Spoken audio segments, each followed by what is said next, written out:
Rocket boys episode 2 की starting होती है महात्मा गांधी के 1942 के भारत छोड़ो आंदोलन से, जहां पर भारत छोड़ो आंदोलन में हुई हिंसा का मुख्य आरोपी महात्मा गांधी को माना जाता है।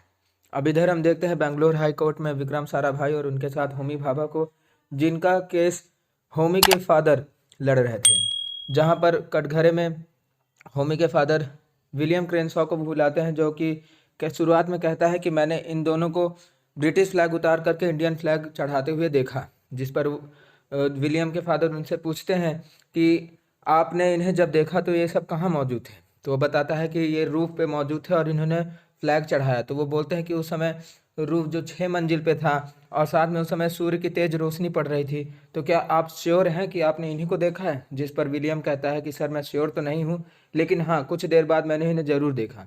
जिसके बाद विलियम के फादर कोर्ट के सामने दलील पेश करते हैं कि ये बेबुनियादी अदालत में केस लाया गया है, इन्होंने पूरी तरह से श्योरिटी से नहीं देखा और इनको ज़बरदस्ती एक्यूज बता रहे हैं। जिसके बाद कोर्ट इस केस को डिसमिस कर देती है। और फिर उसके बाद हम देखते हैं होमी के फादर को, जो कि होमी से कहते हैं कि तुम्हारी आदतों के वजह से मुझे क्या क्या झेलना पड़ता है। अगर इतना ही क्रांतिकारी बनना चाहते हो तो थोड़ा पुलिस के दायरे में रह करके क्रांतिकारी बना करो। जिसके बाद वो होमी और विक्रम साराभाई उसके फादर के पास जाते हैं गाड़ी में साथ चलने के लिए, लेकिन वो उन्हें अपने साथ ले जाने से मना कर देता है। तभी वहाँ पर हमें पिप्सी दिखाई देती है, जो कि अपनी गाड़ी से आ जाती है और वो दोनों को लिफ्ट कर देती है आईएससी तक, जहाँ पर हमें पता चलता है कि आईएससी के जितने भी डोनर थे, जिसमें विलियम क्रेन्सॉ और बाकी सभी लोग थे, उन्होंने अपनी डोनरशिप वापस ले ली है। वो अब किसी भी तरह से रिसर्च में पैसा लगाने के लिए तैयार नहीं है, उनका बदला लेना था। और जिसके बाद वो रमन के सामने सीधा एक दलील रखते हैं कि या तो रमन को या फिर होमी को, इन दोनों में से किसी एक को रिज़ाइन देना होगा, तभी वो अपना डोनर वापस चालू करेंगे और डोनरशिप वो सबको दिखाएंगे। जिसके बाद रमन रिज़ाइन के लिए तैयार हो जाता है, लेकिन विक्रम साराभाई इस बात को बिल्कुल भी नहीं मानते हैं और कहते हैं कि आपको इंस्टीट्यूट की ज़रूरत है और बच्चों को आपकी ज़रूरत है, इसलिए आपको बिल्कुल भी रिज़ाइन नहीं देना है। और ये सभी काफ़ी परेशान रहते हैं कि अब हम कैसे कर सकते हैं।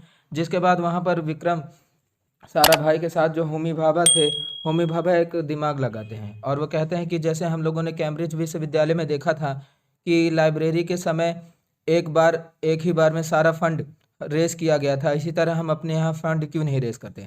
जिसके बाद वो दोनों दिमाग लगाते हैं कि हमें कुछ लड़कियों की भी ज़रूरत पड़ेगी जो कि क्लासिकल रामायण की परफॉर्मेंस करेंगी, और उनके रामायण की परफॉर्मेंस से खुश होकर JRD टाटा और उनके साथ जो मैसूर के राजा हैं वह हमारी फंडिंग करेंगे और हमको उनसे काफ़ी फ़ायदा मिलेगा। जिसके बाद दोनों जाते हैं एक गुरुजी के पास, जो कि कुछ लड़कियों को कथक सिखाते रहते हैं। वे गुरुजी से कहते हैं कि सर हमें आपकी लड़कियों की ज़रूरत है, क्योंकि हमें एक परफॉर्मेंस करना है, हम फंड रेस करना चाहते हैं। जिसे वो गुरुजी शुरुआत में अपना अपमान समझते हैं और उन्हें कहते हैं कि मेरा आदमी तुम्हें बाहर छोड़ देगा, इसलिए तुम यहाँ से बिल्कुल चले जाओ। जिसके बाद होमी भाभा बीच में बोलते हैं और कहता है कि हम दोनों ने भारतीय झंडा भारत छोड़ो आंदोलन से प्रभावित होकर ऊपर चढ़ाया था ब्रिटिश झंडा को उतार के, जिसके बाद उन्होंने हमें फंड देने से मना कर दिया है।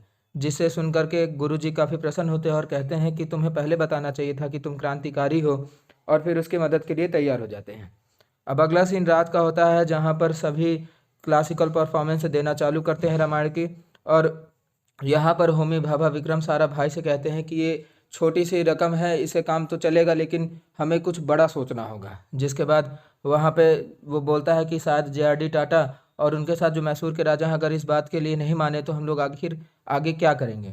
इसके बाद वहाँ एक क्लासिकल परफॉर्मेंस देने आती है एक लड़की, जिसे देख करके विक्रम साराभाई काफ़ी खुश हो जाता है और विक्रम साराभाई उसे मिलने के लिए पहुँच जाता है, जहाँ पर वो उसे आवाज़ लगाता है और उससे कहता है कि आपका डांस बहुत अच्छा था, मुझे बहुत अच्छा लगा, आप एक बहुत अच्छी परफॉर्मर हैं। जिसके बाद वो लड़की समझ जाती है उसकी बात को और वो जानती है कि ये मुझे लाइन दे रहा है। जिसके बाद वो लड़की उसे एक फिल्म देखने के लिए पूछ लेती है। जिसके बाद विक्रम साराभाई उसे उसका असली नाम पूछता है तो वो लड़की अपना नाम मृणालिनी बताती है।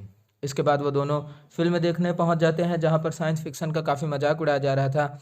विक्रम साराभाई को ये बात पसंद नहीं आती है और बीच में ही वो फिल्म छोड़ करके उठ जाता है, जिसे मृणालिनी अपना अपमान समझती है और कहती है कि तुम्हें बिल्कुल भी फाइन आर्ट्स की कोई कदर नहीं है और इसलिए हमारा बीच में कुछ भी ठीक नहीं रह सकता। जिसके बाद वो वहाँ से नाराज़ होकर के चली जाती है। और इधर हम सीन देखते हैं रमन के यहाँ का, जहाँ पर होमी एक सिग्नेचर से फाइल दे करके उसके पास चला जाता है और अमन कहता है कि इससे पर्याप्त फंड रेज तो हो जाएगा, लेकिन ज़्यादा कुछ मदद नहीं मिल पाएगी। इसके बाद हम देखते हैं होमी को, जो कि विक्रम साराभाई के पास इस बात को पहुंचाने के लिए पहुंचते हैं और उससे बातचीत करते रहते हैं, लेकिन विक्रम साराभाई बिल्कुल भी साइंटिस्ट वाले दिमाग से नहीं सोचता रहता और वो एक पुराने पागल आशिक की तरह बात करने लगता है और कहता है कि मैं जब भी मृणालिनी के पास जाता हूँ तो मुझे उससे एक अजब सा अट्रैक्शन फील होता है। जिसके बाद होमी उसे कह देता है कि तुम मृणालिनी से एक बार फिर जाके बात करो, और वो जो अपनी इंपॉर्टेंट बात थी उसे बताने से मना कर देता है। जिसके बाद होमी मृणालिनी को फ़ोन करके बुलाता है और कहता है कि एक आखिरी बार तुम मुझसे मिल लो और फिर उसके बाद अगर तुम चाहो तो तुम और हम दोनों आपस में बात नहीं करेंगे।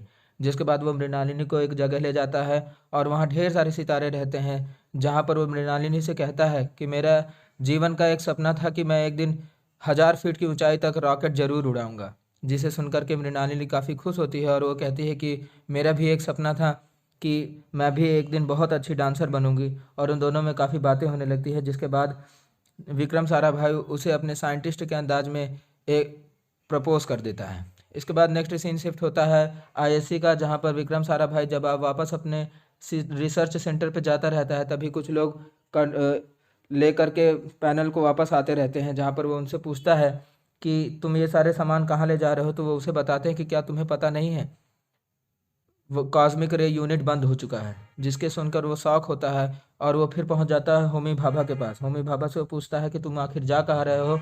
तो होमी उसे बताता है कि मैं जेआरडी टाटा से मिला था परफॉर्मेंस के बाद, जिसने मुझे उसने कहा कि तुम्हें मैं फ़ंड तो नहीं दे सकता, लेकिन तुम्हें कंपटीशन करना होगा लोगों से, और वो एक नई जगह दे रहा है जहाँ पर मैं अपने साइंटिफिक रिसर्च कर सकता हूँ, और फिर वहाँ पर जब मैं उन लोगों से कंपटीशन करूँगा तो जो बेटर पड़ेगा वही जीतेगा और उसे काफ़ी प्राइज़ मिलेगा। जिसे सुनकर के साराभाई काफ़ी नाराज़ होता है और वो कहता है कि मैंने अपने पूरे जीवन की मेहनत इसमें लगा दी है, और हम जब एकदम रिसर्च के एकदम नज़दीक थे तब तुम पीछे हटने की बात कर रहे हो। तुम बिल्कुल भी भरोसे लायक नहीं हो। तुम अपने काम के लिए क्या इस रिसर्च सेंटर को बंद कर दोगे। जिस पर होमी कहता है कि बिल्कुल, मैं अपने रिसर्च सेंटर को बिल्कुल बंद कर दूंगा, क्योंकि कॉस्मिक रे यूनिट मैंने ही खोली थी और इस यूनिट को मैं बंद पूरी तरह से करने का अधिकारी हूँ। जिसके बाद वो उसे सेल्फिश कहता है और कहता है कि तुम इंटेलेक्चुअल माइंड के हो और तुम्हारे जैसे लीडर की वजह से तुमने सारे जितने भी स्टूडेंट्स हैं उनको होपलेस कर दिया, और तुम जाओ अपना जीवन अच्छे तरीके से जियो।